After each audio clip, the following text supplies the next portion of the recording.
Today on the show, do I deserve federal protection because I'm on the radio? According to a new bill, I might.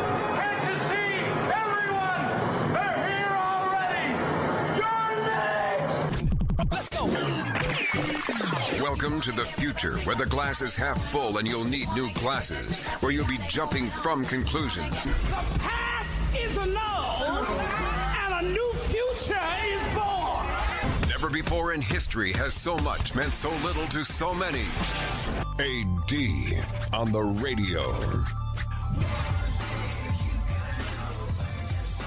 So did you know that it might be a federal crime to mess with me in the future? Yeah, apparently I am on the verge of becoming part of a protected class. Does this make any sense to you? It doesn't make any sense to me either. But nevertheless, the fact remains that doing what I do, being involved in media things and being in talk radio and having been a journalist in the past that wrote magazine articles, and I don't know if I need to be credentials to receive this special protection moving forward, but get this. There's this bill that could make it a federal crime. Yeah, it could be a federal crime to mess with me. It could be made a federal crime to cause bodily harm to me or to try and intimidate me. Yeah. Want to try and intimidate me? You could be looking at a lot of time in the pokey. Why is this?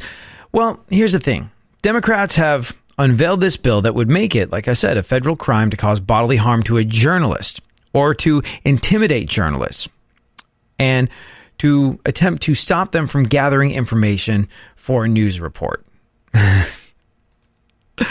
Yeah.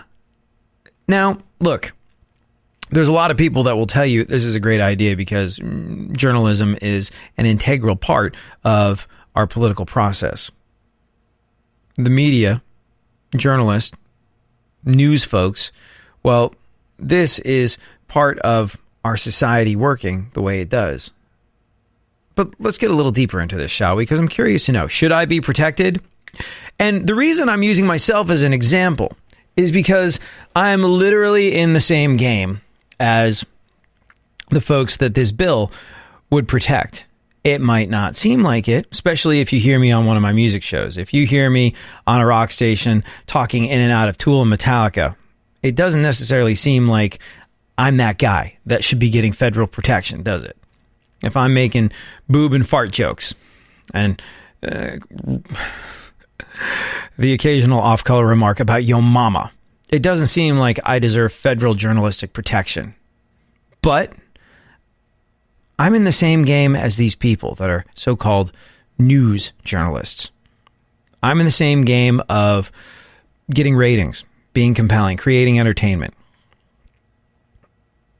Let's, like I said, dive into this a little bit deeper. Put a pin in that little fact there and get on with this bill, who is interestingly enough, well, the bill, which is interestingly enough, rather, sponsored by a guy called Bob Menendez. Now, if the name Bob Menendez seems familiar to you, there's a reason for that. A couple weeks ago, he tried to intimidate a journalist. Yeah, there was a journalist asking questions of him in a public place, and he threatened to call the cops. The exact sort of thing this bill is supposed to protect against, but never mind. The Journalist Protection Act was introduced by Democratic Representative Eric Swalwell, along with Democratic Senator Richard Blumenthal and this guy Bob Menendez. And according to these folks, it's super important for them to introduce this bill because of President Donald Trump's extreme hostility toward the press. You're fake news, you don't get in here, throw them out. Bah! Now, I understand. The way Donald Trump acts around the press is, well, one of the many ways in which you might feel as though he's acting beneath the station of the highest office in the land. I get it. I understand that. And it would be nice if we had a president that dealt with difficult questions from people that didn't agree with him in a more artful manner other than, you're fake news, get out. It is the I am rubber, you are glue, nanny, nanny, boo-boo school of political thinking. And it's not a good look on us, that's for sure. But at the same time, the idea of protecting journalists is an interesting one. And that's exactly what this group talks about. They're talking about Trump's standoff with CNN over fake news and him calling the press the enemy of the American people. and saying, hey, the press need to be protected. They cannot be physically harmed or intimidated. They cannot be stopped from gathering information for a news report. According to the press release about the bill, the Journalist Protection Act makes it a federal crime to intentionally cause bodily injury to a journalist affecting interstate or foreign commerce in the course of reporting or in a manner designed to intimidate him or her from news gathering for a media organization. Now, here's the thing. First and foremost, I don't necessarily know that journalists need additional federal protection. I mean, they're already citizens. Assault is already a crime. Grievous bodily harm is already crime. Additional protections? I don't know. But let's assume for a moment that it is worth making it a federal crime to protect journalists. It is worth making it a federal crime to intimidate journalists. And let's assume for a moment that journalists are under federal protection. That our tax dollars are going to protect journalists. Because, like I said, they're under federal protection and everything that entails. Now, I'm a big supporter of the truth. I'm a big supporter of us having freedom of information. I'm a big supporter of us finding out what's going on. But news organizations as a whole, whether you fall down on the right or the left, I mean, I know this is essentially designed to protect CNN, and I know this is essentially designed to be a thorn in the side of Donald Trump, so he can't say, get him out of here. Just punch him in the face. I'll pay the legal fees later. This is designed to be a thorn in the side of Trump and the right, for sure. But let's for a moment assume that this applies to anything and everything. All the news media, up to and including folks like me. Look, if that's really truly necessary, then we've arrived at a sad place in American society where people are thinking with their fists or with threats in the political arena. That's clearly not okay. And if we need protection from that, if we as journalists, I'm going to just throw myself in there for the sake of the argument, need protection from that, well, that is very troubling. But when you think about it becoming a federal crime to attack or intimidate people like me, federal crime, and the tax dollars that is going to entail, I want you for a moment to think about the organizations that folks like me work for.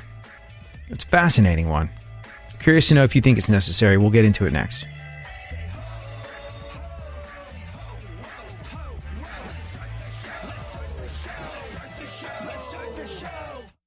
Real radio. 104.1.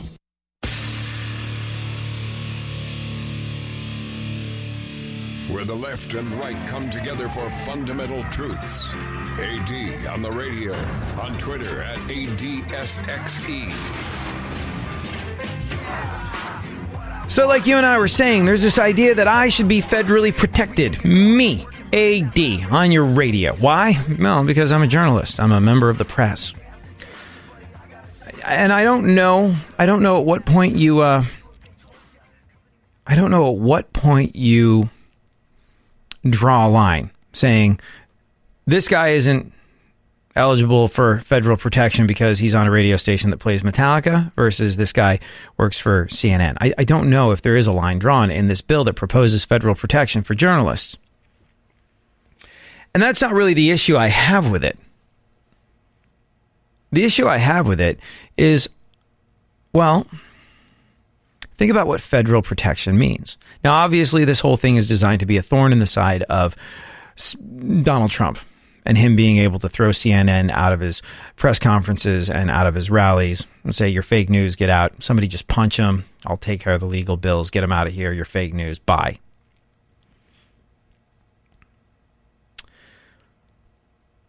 But as much as, well, let's just use me as an example. Say I go to Donald Trump's,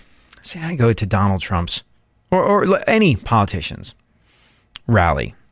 Say I go to a campaign rally and I start gathering notes and I start gathering information and I start I start forming a narrative and I start thinking about how it's going to play into that narrative and how I'm going to use those words. And what am I doing? What am I thinking?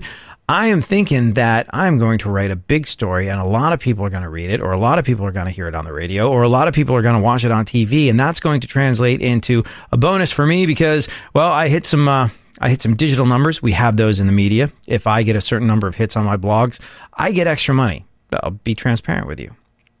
That's what a journalist is thinking. And more importantly, the journalist is thinking, wow, this is great. Our ratings are going to go up. Fox News and CNN and whoever the hell it is we work for, regardless of which side of the political fence they fall down on, they are going to make more money. There's a reason why journalism has failed to be unbiased. There's a reason why journalism has failed to be fact-based. Because sensationalism, scandal, the 24-hour news cycle, these things are all about making money. These things are all about being profitable. These things are all about the bottom line. And, well, look, you do a lot better with sensationalism and scandal. You do a lot better with, it could kill you and you could be eating it for dinner more at 11. They're coming for your children, and we'll tell you where they're from and how you can stop them more at 11. That drives ratings. That means you're going to sit through the commercial. That means you are going to wait to find out what the hell it is a guy like me has been talking about. And this is where the whole idea of journalistic protection, federal journalistic protection, starts to fall down. I'm not agreeing with Donald Trump. I'm not agreeing with the idea of screaming fake news at someone and not answering their questions and having them thrown out of your press conference. I'm not saying that's where we need to be. But the idea that a guy like me, or the idea that any of my journalistic counterparts, the folks that work across the hall from me in the news department at several of the radio stations around here, they're about profit. They're about a bottom line. They're about ratings. They're about clicks. They're about all these things that make it possible for them to continue to have jobs. News isn't news. News hasn't been news for a very long time. News is very, very big business. News is about dollars and cents. News is about making money hand over fist. News, in some cases, with some news institutions, is about, oh God, how are we going to keep the lights on? We got to do something, literally anything, to get people to listen. There's a lot of news stations like that around the country. A lot of old school AM stations that are dying a death because, well, we're in a different era. And those are the ones that I find to be, interestingly enough, the ones most willing to dispense with the truth and do whatever the hell it takes to get people to listen, because there's a whole staff of folks that are going, oh man, if this station goes out of business, I got to look for a new job, and I'm 100 years old because I've been at this radio station since the dawn of time. I'm just trying to make it to retirement. Oh, you could be eating it and it could kill you? More at 11. The Journalist Protection Act, which would make it a federal crime to cause bodily injury to a journalist affecting interstate or foreign commerce in the course of reporting or in a manner designed to intimidate him or her from news gathering media organizations, a news gathering for a media organization, is basically going, hey, we're going to give federal protection to a for-profit business that plays fast and loose with the truth, depending on what they think is going to equal more clicks. Look, maybe you disagree with me, and you're welcome to it. But I'm kind of behind closed doors on this one. I know what the media is. I know what the news media is. I know what journalism is. I know what it's become. I hear there was a time when it was all fact-based. I hear there was a time where television news was a standard repository of truth in America, and everybody looked at their TV sets to find out what was going on in the world and didn't question the validity of what people were saying, didn't question the validity of the information that was being given to them. But all of that went out the window many years ago. In my lifetime, I don't know that it ever existed. I think we've talked about this a little bit on the show in the past, but watch a documentary called Best of Enemies. I think that's what it's called. You ever seen that? It's about Gore Vidal and William Buckley. And there were only 3 TV networks around at the time. One of which I think they started off on ABC. ABC was dying a death. They were failing. They were dead last in the ratings. So they were willing to try anything to get some eyeballs on their TV station. And what they did was they put Buckley, a conservative, and Vidal, a liberal, on TV and had them duke it out philosophically and argue with each other. And their ratings shot through the roof. And all of a sudden, they're like, oh my gosh, here we have been messing around with facts. Here we have been trying to profit off of just, fact-based information. Here we have been trying to eke out a living being unbiased when instead we could get these two people to argue with each other about what the truth actually is, not really illuminating anything, but giving people ringside seats to an amazing debate. And that's what it was, a ringside seat to an amazing debate. And the ratings shot through the roof. If you want to look at what is ostensibly the beginning of the end of truth in the news and media, that would be it. Drawing lines, dividing people. I don't think Buckley and Vidal had any idea what they were doing at the time. Neither did the folks over at ABC. And had they known what we were going to devolve into in the future, they might not have done it. But they became very rich and they became very famous and they became very powerful because of this show. And in doing so, they created a template of division and the truth being subjective in a way that is not helpful to us in any way, shape, or form. And it was literally all something that was put in place to make money.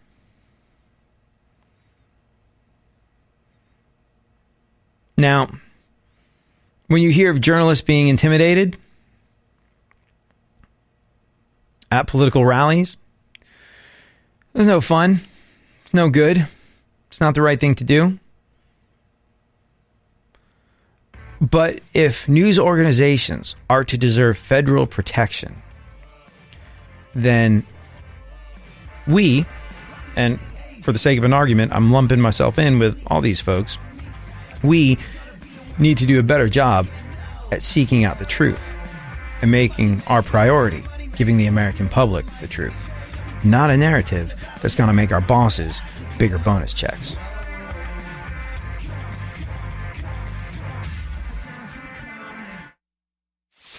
For more stimulation and less irritation, 9 out of 10 doctors choose KPRC AM 950, Houston's more stimulating talk radio. Don't get the blues, get all the news. We mean all of you guys out there in Radioland. All aboard! He's back. AD on the radio. Give it up, yeah. Give it up, yeah. Bring this on, come on, come on. So like you and I were saying, assault is already a crime. I don't feel the need to be a protected class as a journalist. But there is this bill that would make it a federal crime to cause bodily harm to a journalist or intimidate him or her from gathering information for a news report. Now, what's really, really interesting about this is the architect of this bill, this guy, Menendez. Now, if you are familiar with him, Bob Menendez, that's because just a couple weeks ago, he was trying to intimidate a journalist, asking him questions in a public place. Menendez is quoted as saying, over 200 years ago, our founding fathers had the foresight to recognize the importance of a free press to a fledgling democracy. Now more than ever, their importance can't be overstated, despite the dangerous rhetoric coming from the Trump administration and yet another disturbing attack on a journalist covering a MAGA rally. The press is not the enemy of the people. A free and independent press, a strong fourth estate, is essential to the American people and our democracy, ensuring an informed public and holding those in power accountable. Yeah, yes, absolutely. All of this is true. Our founding fathers' thoughts on the press, this holds a lot of water, for sure. Certainly, definitely. But, you know, pot, kettle, black, glass houses, rocks, things of that nature. A month ago, Menendez tried to threaten and tried to intimidate a guy called Henry Rogers. He's the Capitol Hill reporter for the Daily Caller News Foundation. He told him he was going to call the police if he kept asking him questions. Rogers approached Menendez on February 13th, asking him where he stood on the Green New Deal. Menendez told Rogers, "You're trash. I won't answer questions to the Daily Caller, period. You are trash. Don't keep harassing me or I'll call Capitol Police."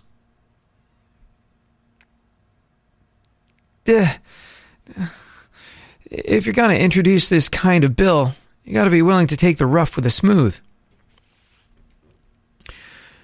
Calling someone trash, is that threatening and intimidating? Saying I'm going to call the cops on you? Well, that's definitely an attempt to stop a journalist from gathering information.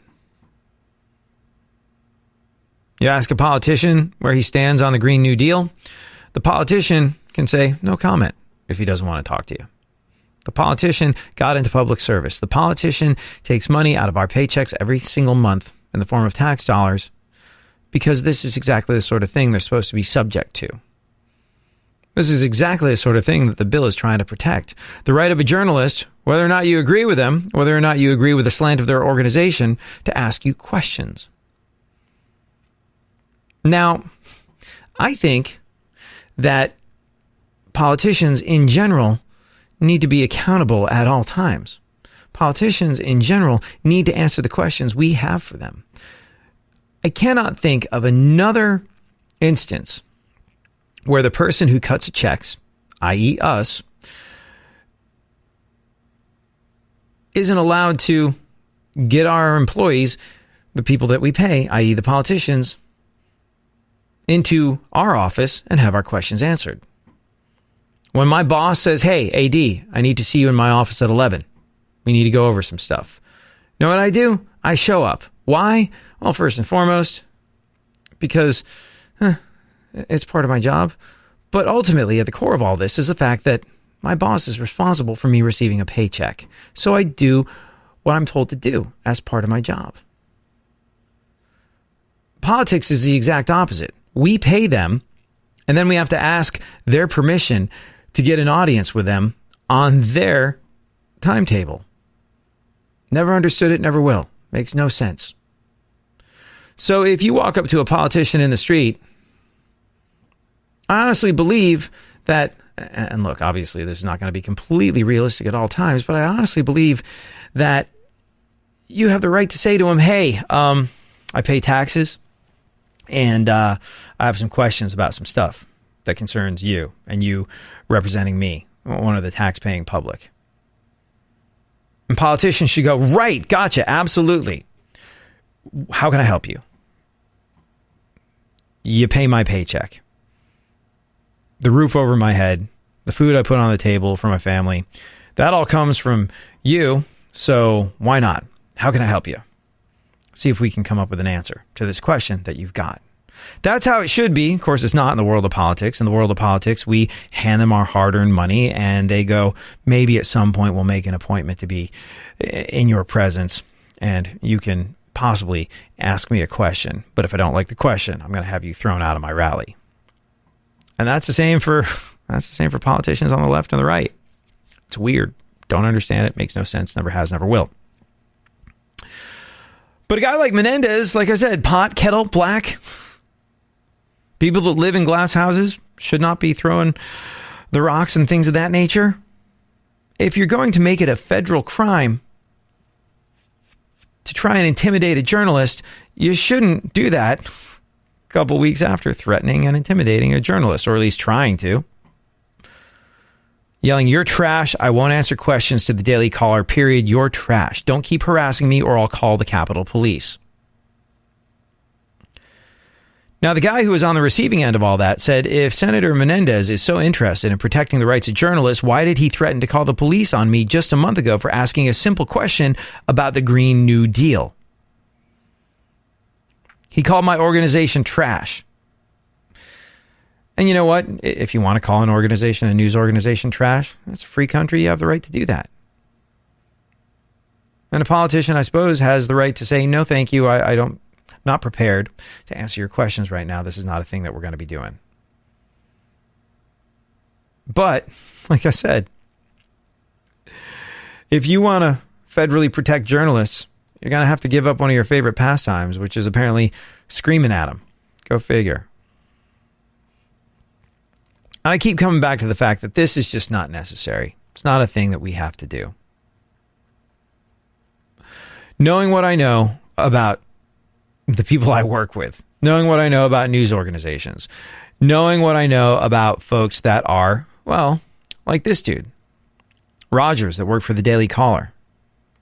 I don't know anything about the Daily Caller. I know it's slanted politically to the right. It's not something I read or have read or come across. I don't know if it's destructive in its reporting. I don't know if it is part of the right that leans so far to the right that they're thinly veiled jackboot wearing neo-Nazis. I don't know anything about them, but I can tell you without a shadow of a doubt that the Daily Caller is a for-profit organization. The Daily Caller might believe that they're doing very important work. The Daily Caller might believe that they are the last bastion of freedom and liberty in journalism. I don't know. But I know that they're for profit, and I know that they're keeping the lights on. And for that reason, they don't need our federal protection. They don't need a piece of our tax dollars. It's already illegal to assault someone. If you're a journalist, you are chasing after a story that probably supports a narrative. A story that supports a narrative that will help make your partisan news organization money. Now, if these news organizations weren't partisan, if they were fact-based, if they were genuinely dedicated to bringing you, me, all of us, the truth at all cost, then sure, absolutely. Then you would hearken back to what our founding fathers said 200 years ago, when they had the foresight to recognize the importance of a free press. But this is not what we're dealing with in 2019. And guys like me, trust me on this one, guys like me do not need federal protection. It would be neat. I'm not going to deny it. It would be really neat to say to someone that wanted to step to me in some sort of social situation, hey, better watch yourself there, bucko. Oh yeah, why? You going to kick my ass? No. But if you kick mine, it's a federal crime. Oh, yeah. Take one swing at me and you are going to the pokey for a considerable amount of time, my friend. Think very carefully about what you do. I am a member of the press. Yeah. If it sounds like it would be wildly inappropriate coming out of my mouth in a social situation, if it sounds like it would make me entitled, if it sounds like it would make me jerky, if it sounds like it would elevate me to a level that is above that of a normal citizen, then that's because it would. That's because it's not only unnecessary, but it's also not the right thing to do. I mean, look, if you've listened to the show for any length of time, you know that there's probably, as much as we're goofy and as much as we're fun, as much as I spend the rest of my work life making fart jokes and talking about boobs and making crude off-color remarks about Yo Mama while playing Metallica records on rock radio. As much as we do all of that, as much as that's who I am, this radio show is probably more in pursuit of a nonpartisan truth than anything else you're going to hear on the radio. And I just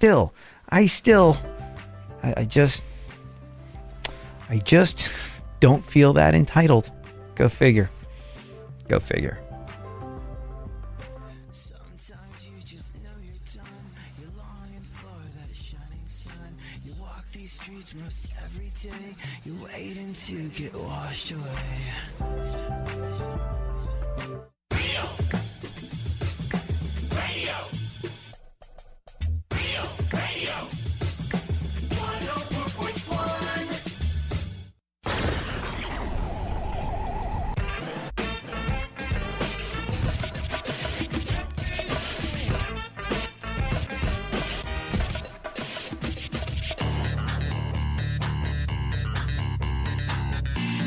Now, more AD on the radio.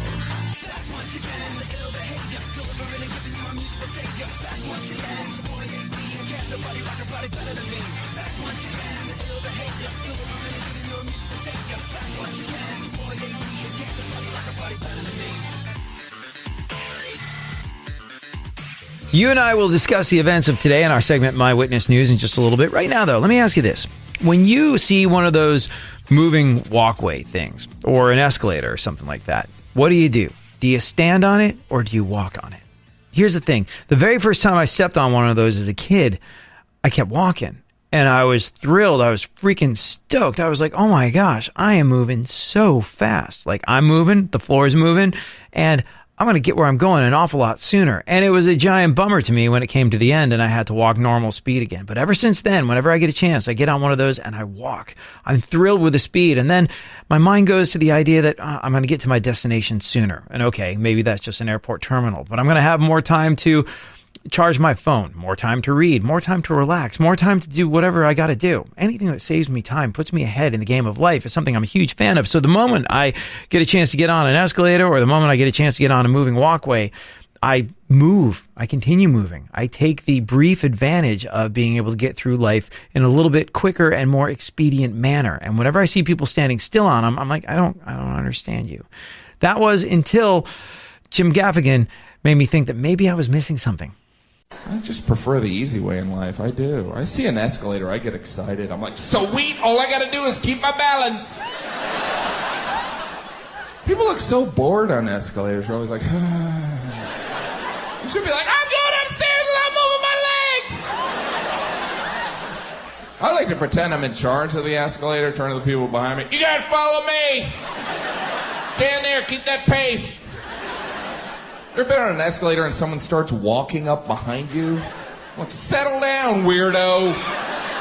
This is one of the good parts of life. How about those people that take the stairs right next to the escalator?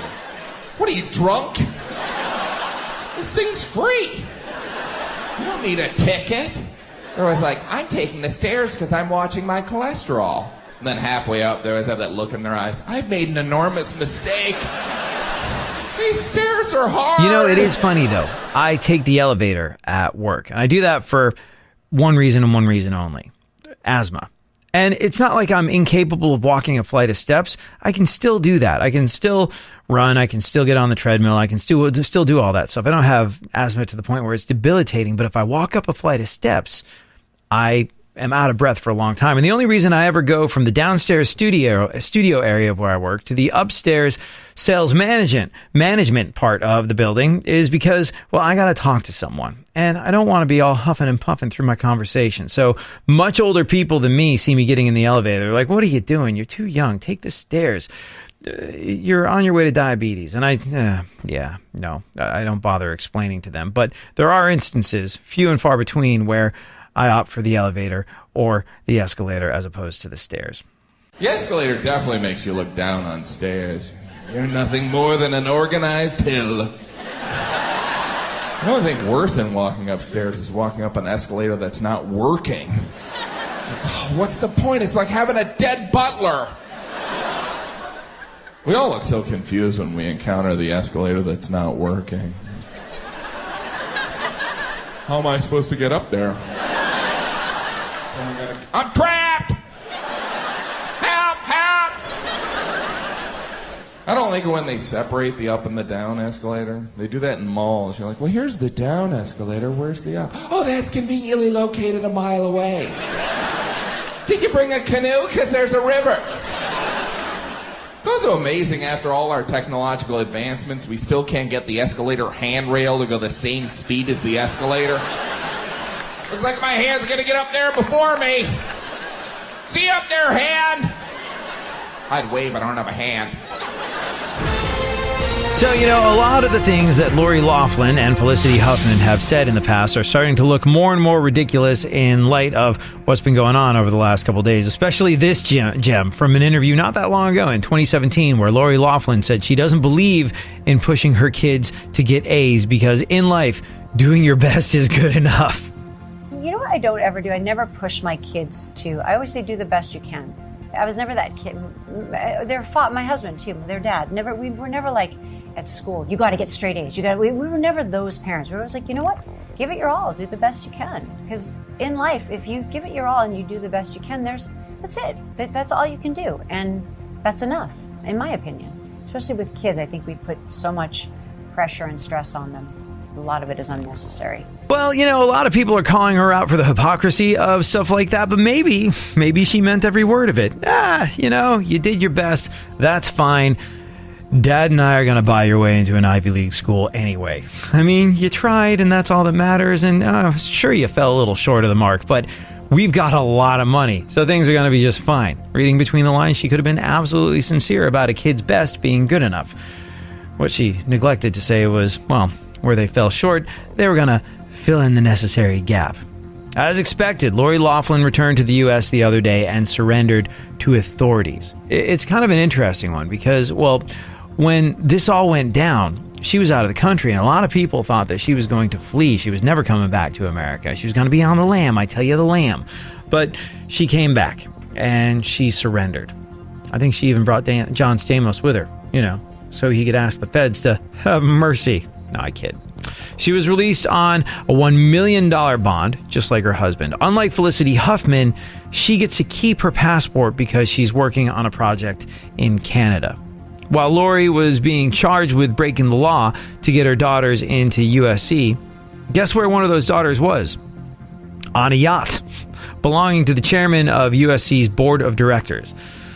That's not a bad look, is it? Anyways, the guy's daughter brought several friends to the Bahamas, including Lori's 19-year-old daughter, Olivia Jade, but after the news broke, everyone decided it would be best if she would come home. You think? The folks over at TMZ caught up with John Stamos and Jodie Sweetin yesterday.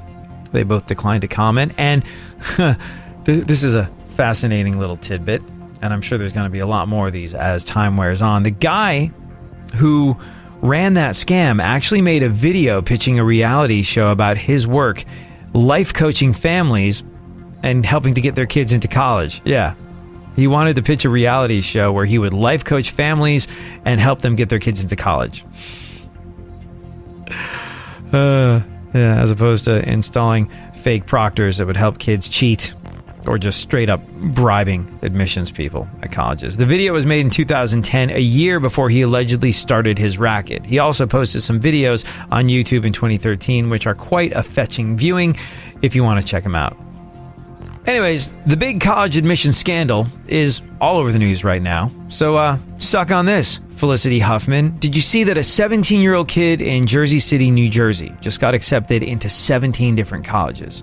And it's a big deal because this kid by the name of Dylan Chittick, he's been homeless for a large portion of his life. He came to the U.S. from Trinidad, where his mom was when he was 7, but he's a U.S. citizen now. His family has been homeless off and on since he was young, but he managed to make it into the National Honor Society. He's also president of his class. He said his mom's courage is what inspires him to work so hard, and he knows how hard life can be, so he's determined to lift his family up and never let them get back to a place where they have to struggle so much. Like I said, he's been accepted into 17 schools so far, including a few big-name ones, like Xavier. But he's still waiting to hear back from the College of New Jersey near Trenton, which is his top choice, partly because it's close to his mom. Wherever he ends up, he plans to work as hard as he can, and he's planning to major in political science. Like I said, suck on that, Felicity Huffman.